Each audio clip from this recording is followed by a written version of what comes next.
benvenuti alla TG Sicilia, le principali notizie. A Palermo la procura fa 50 arresti, durissimo colpo alla mafia che spaccia droga, impone il pizzo e si infiltra negli appalti. Il procuratore De Lucia al nostro TG, la pressione degli investigatori sul territorio continuerà, Cosa Nostra attira ancora i giovani. La droga veniva ordinata anche su Telegram. Caltanissetta, dopo che il procuratore De Luca ha escluso la pista nera nelle stragi di mafia, torna al centro l'indagine dei carabinieri su mafia e appalti. Rivelava gli affari tra mafiosi e imprenditori, anche del nord. L'avvocato Trizzino, legale della famiglia Borsellino: mi sento sollevato. L'inchiesta sulle stragi ha preso la strada giusta. Marsala, attesa la sentenza per Alfonso Tumbarello, il medico di Campobello che curava Messina Denaro latitante sotto il falso nome di Andrea Bonafede. Per lui il PM ha chiesto 18 anni. A Palermo corteo di 2000 agricoltori di tutte le province chiedono la realizzazione di nuovi invasi e meno burocrazia per affrontare una volta per tutte l'emergenza idrica. Una leva di inclusione per l'autismo. Comune di Catania e Fondazione Ebene insieme per Sport Out. Avviato un progetto sperimentale per 30 bambini e le rispettive famiglie. Quasi 2000 gli studenti che oggi a Catania hanno tentato la seconda prova per l'ingresso in facoltà di medicina. 3 le materie da superare per entrare nella graduatoria nazionale. I posti nell'Ateneo sono 500.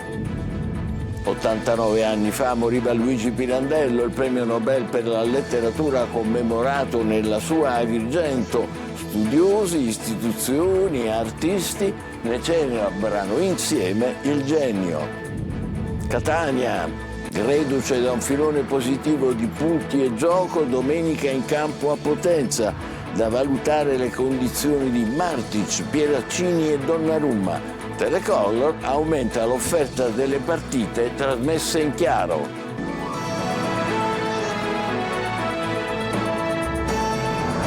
Bentrovati. Dunque a Palermo 50 mafiosi arrestati, 2 i filoni di indagine, mafia e droga. La polizia smantella il mandamento della noce e blocca i traffici di stupefacenti a Brancaccio e allo Sperone. La droga rappresenta ancora la principale pista finanziaria di Cosa Nostra e gli stupefacenti venivano ordinati anche su Telegram. Marco Gullà. Estorsioni, droga e controllo del territorio. Cosa Nostra a Palermo rialza la testa, ma con un imponente blitz la polizia, coordinata dalla DDA e dal procuratore Maurizio De Lucia, ha smantellato il mandamento della noce e poi bloccato traffici illeciti di droga ed estorsioni tra Brancaccio e lo Sperone. Sono numeri da maxi blitz, 50 arresti eseguiti in diversi filoni di indagini tra mafia e droga. Non solo stupefacenti, ma anche racket. Le casse mafiose di Cosa Nostra sarebbero tornate a gonfiarsi con stupefacenti ed estorsioni e il pizzo in particolare ritorna prepotente sul territorio. Tra i personaggi principali dell'operazione spiccano quelli di Fausto Seidita e Vincenzo Tumminia, fratelli di altri boss arrestati in questi anni e che avevano preso le redini della famiglia di Cruillas e dell'intero mandamento della noce, mentre Tumminia guiderebbe la famiglia di Altarello. Ma è ancora la droga la principale pista finanziaria della mafia, droga che aveva un canale principale tra la Campania e Brancaccio, piazze virtuali inoltre con un canale Telegram dedicato allo spaccio. Si ordinava la droga online e a domicilio arrivava a casa. E poi le estorsioni che in parte servono a dare sostentamento a tutte le famiglie dei carcerati. L'operazione è strategica anche nel periodo, dice il questore di Palermo, periodo di riscossione del pizzo per Cosa Nostra. Cosa Nostra ha bisogno di tornare ad accumulare ricchezza. Ecco perché fa ricorso al mercato della droga. Così il procuratore di Palermo De Lucia. Ascoltiamolo. La storia di Cosa Nostra non ha un momento in cui comincia e un momento in cui finisce e quindi la storia dell'attività di investigazione dello Stato nei confronti dell'organizzazione mafiosa ha le stesse caratteristiche. Quindi questa è sì un'operazione importante come tante altre che ce ne sono state e come altre che verranno. L'obiettivo è chiaro: continuare ad esercitare pressione forte sul territorio per impedire all'organizzazione di rafforzarsi e tornare ad essere forte come era nel passato. Così il procuratore capo di Palermo De Lucia, subito dopo la conferenza stampa di questa mattina, rispondendo alle domande dei giornalisti sul basso numero di denunce a fronte dell'alto numero di estorsioni in città, a Palermo ha quindi aggiunto: E qui c'è poco da fare, i commercianti devono comprendere che non solo esistono forze di polizia responsabili e professionali che possono proteggerli, ma soprattutto che esiste non da ora una legislazione di aiuto ai commercianti che denunciano che deve essere utilizzata e per la quale ci vuole comprensione. Una mafia che si trasforma, diventa brand e attira i giovani. Cosa Nostra è fortemente attrattiva. Questo è un grossissimo problema, perché al di là della repressione penale che noi, le forze di polizia, possiamo esercitare, il problema è offrire alternative serie di vita a una grande parte della popolazione giovane di questa città. Le principali fonti di attività criminale sono le estorsioni, la droga, le scommesse, ma anche... Penso anche, salendo di livello rispetto a quello di cui stiamo parlando, al settore degli appalti, dove il tema dei subappalti a cascata consente a imprese mafiose o vicine ai mafiosi di tornare in un mondo nel quale erano molto presenti alcuni anni fa. L'antimafia da Palermo a Caltanissetta, audizione in Commissione Nazionale Antimafia del procuratore De Luca, che ha escluso la pista nera sulle stragi del 92. L'avvocato Trizzino, sentito dal nostro TG Il Genero di Borsellino, dice: mi sento sollevato, è la strada giusta. Lorena Dolci. Zero tagliato non lo sentivo dai tempi delle elementari. Scherza l'avvocato Fabio Trizzino, genero di Paolo Borsellino e legale della famiglia, ma ammette che l'audizione del procuratore di Caltanissetta in commissione antimafia mi fa sentire sollevato. Con quello zero le parole del procuratore De Luca hanno messo una pietra tombale sulla pista nera che porta Stefano Delle Chiaie, riportando al centro delle indagini il dossier mafia e appalti su cui Borsellino lavorava prima del 92. In che condizioni? Dall'audizione emerge il quadro di una profonda solitudine, sottolinea Trizzino, un isolamento devastante che anche secondo la procura è stata la precondizione poi della strage di Via D'Amelio.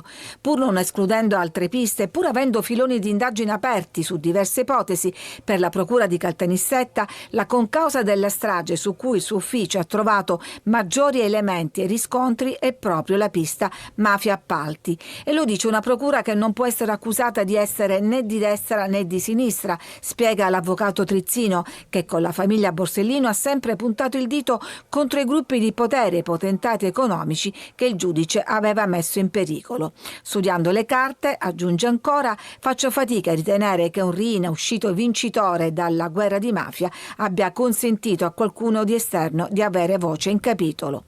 Durissimo poi il giudizio di De Luca sulla procura guidata da Pietro Giammanco, con il procuratore e altri colleghi impegnati a isolare e delegittimare Borsellino.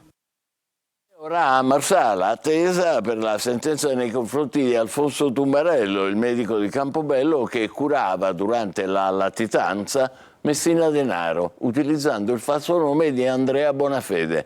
Per lui sono stati chiesti 18 anni. Laura Spanò.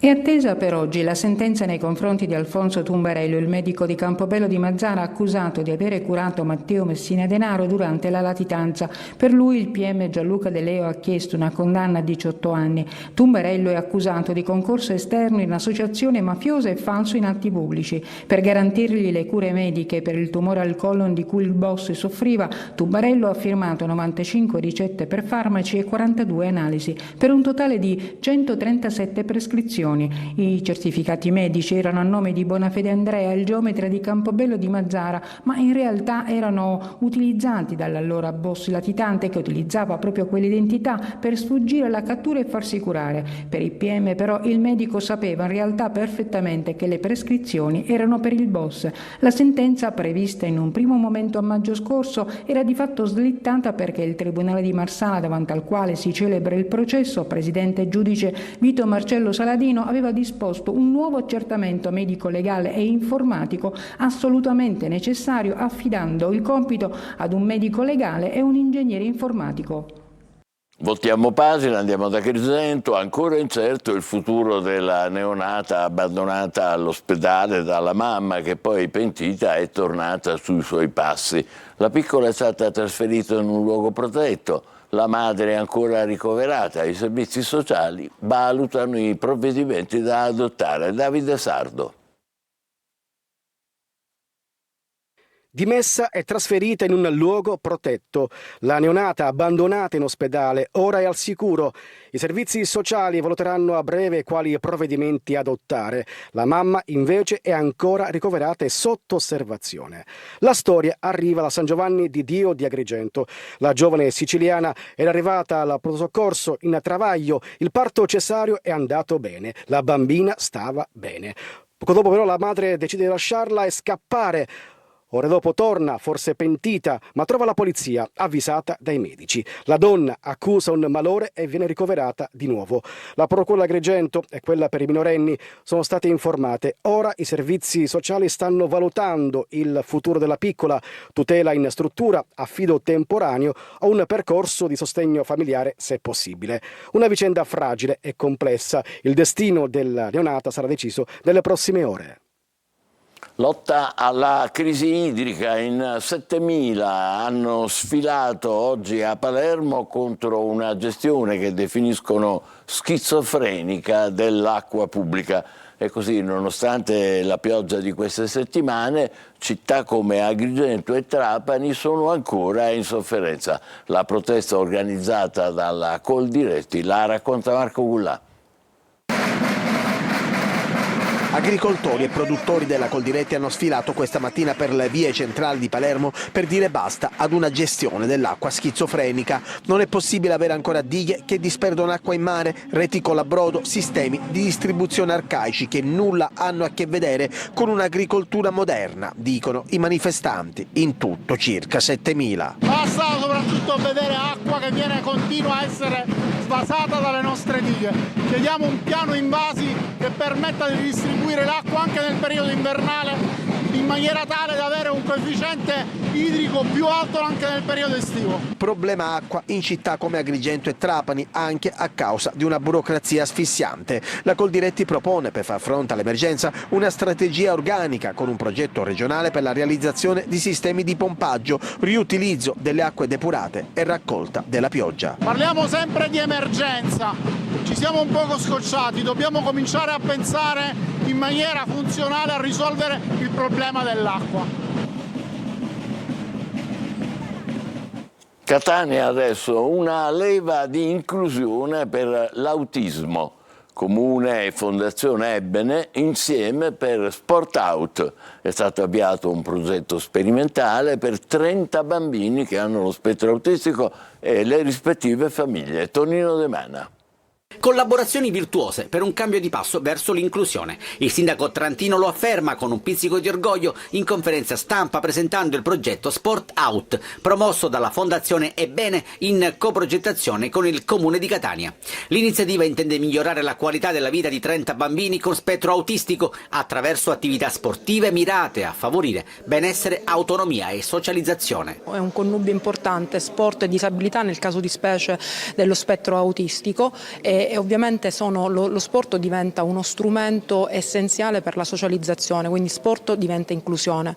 Pratica sportiva inclusiva grazie al contributo della Regione siciliana. Questi progetti nascono con un decreto ministeriale che noi come Regione abbiamo recepito con le risorse che ci sono state assegnate, 8 milioni e 100 euro, e una parte di questa è la linea B, proprio quella dedicata allo sport, dove i comuni sono capofila. In Sicilia su questa linea gravitano 9 comuni, uno di questi è appunto Catania con questo progetto Sport Out, che serve a una idea di integrazione socio-assistenziale ma anche lavorativa di queste persone che hanno queste disabilità. Di estrema attualità l'omicidio-suicidio di Corleone con la figlia autistica uccisa dalla madre. Quello che è successo a Corleone è una sconfitta per tutti noi, per tutti gli operatori sociali.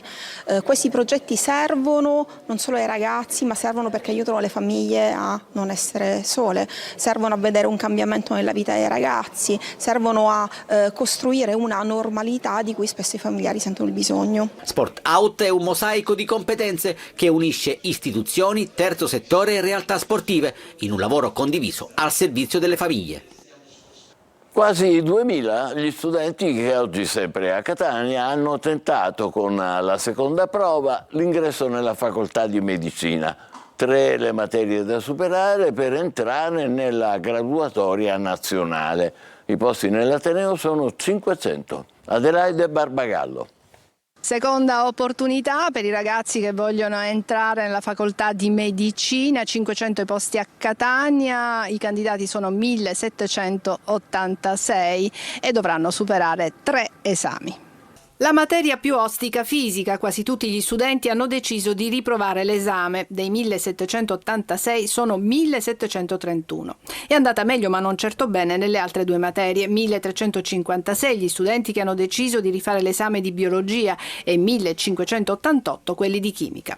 Nessun problema per raggiungere le aule, i quasi 2000 studenti dislocati tra la torre biologica di via Santa Sofia e la cittadella universitaria sono stati adeguatamente informati nei giorni precedenti e guidati da diversi avvisi online e con avvisi in tutte le sedi di esami. L'università, spiega il dottor Giulio Fortini, responsabile del semestre filtro, ha voluto mettere dal punto di vista logistico nelle migliori condizioni gli studenti. Per quanto riguarda poi il test d'ingresso rivoluzionato nel 2025, è un sistema nazionale che non è stato accolto favorevolmente dagli studenti e dalle loro famiglie. Quando sto vedendo stressa molto i ragazzi, impegna molto e stressa molto. Le prove sono nazionali, uguali per tutti, composte da 31 domande, 15 a scelta multipla, 16 a completamento e 15 minuti di pausa tra una materia e l'altra. La graduatoria sarà nazionale, basata sui punteggi ottenuti nelle 3 materie d'esame, che determineranno l'accesso al secondo semestre di medicina. Chi non riuscirà potrà scegliere un corso affine, biologia, farmacia o professioni sanitarie. Restiamo a Catania e alle sue strade groviera, esasperati automobilisti, ciclisti, tassisti, alle prese con buche e con pericolosi avvallamenti. Tonino De Mana. Non se ne può più, signori miei.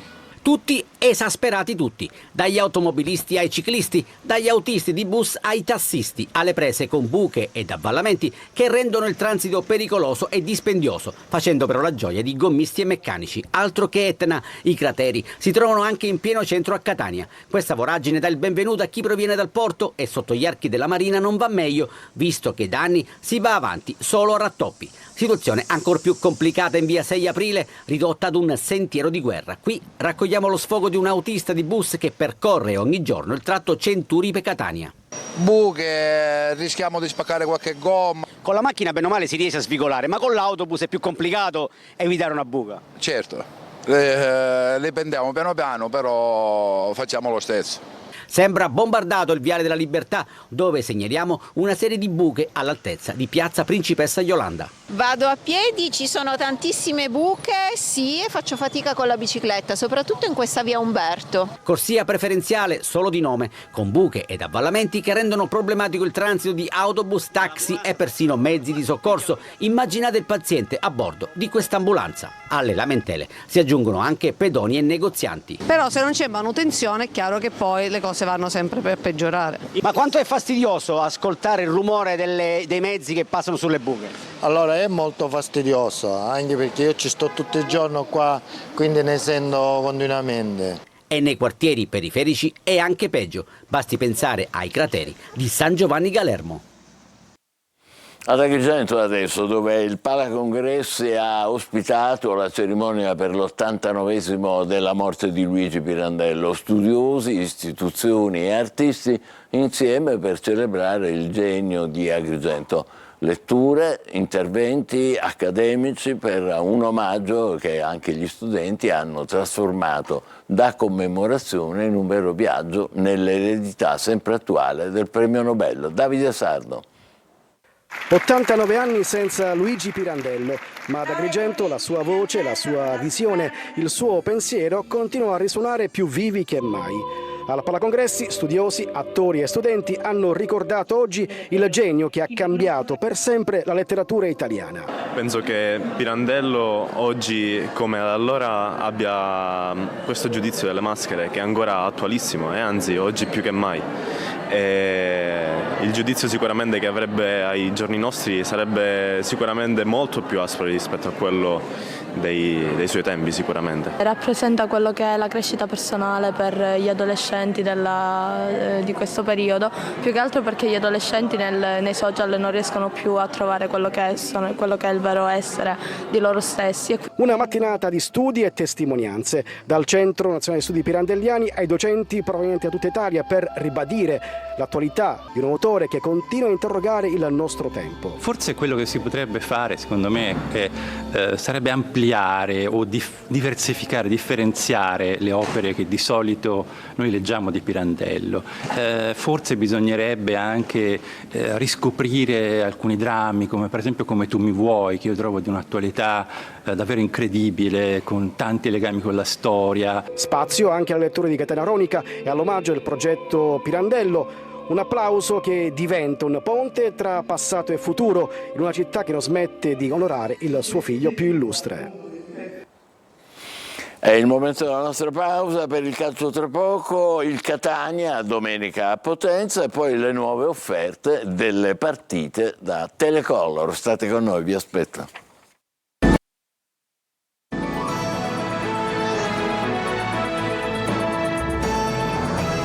Il Catania da 3 gare a questa parte comincia benissimo le partite indirizzandole e ci proverà anche domenica a Potenza. Si valutano le condizioni di Martic, Pieraccini e Donnarumma per una possibile convocazione. Telecolor aumenta l'offerta delle partite trasmesse in chiaro. Marco Carli. Gli approcci stanno diventando un fattore in casa Catania. Dopo la sconfitta di Casarano, i rossazzurri hanno messo insieme 3 vittorie consecutive, derivate anche da 3 gol nei primi minuti. Forte con il Latina, ancora l'attaccante poco dopo il primo minuto di gioco a Picerno, Corbari con il Crotone dopo il colpo di testa di Lunetta e la parata del portiere. Una squadra che ascolta oltre che fare gruppo. In partite dal tempo effettivo sempre più ridotto, aveva detto Toscano, l'avvio delle gare diventa fondamentale. Gli etnei proveranno ad avere lo stesso atteggiamento a Potenza, dove il Catania giocherà domenica per la penultima di andata col fermo obiettivo di restare davanti a tutti in classifica. Ci sarà il rientro di Di Tacchio e si lavora per il recupero di 3 giocatori, Pieraccini, Donnarumma e Martic. I 3 non lavorano integralmente in gruppo, il primo potrebbe farcela, ovviamente non per essere impiegato dall'inizio. Su Donnarumma si lavora ma le possibilità sembrano buone. Martic si allena per esserci alla prossima.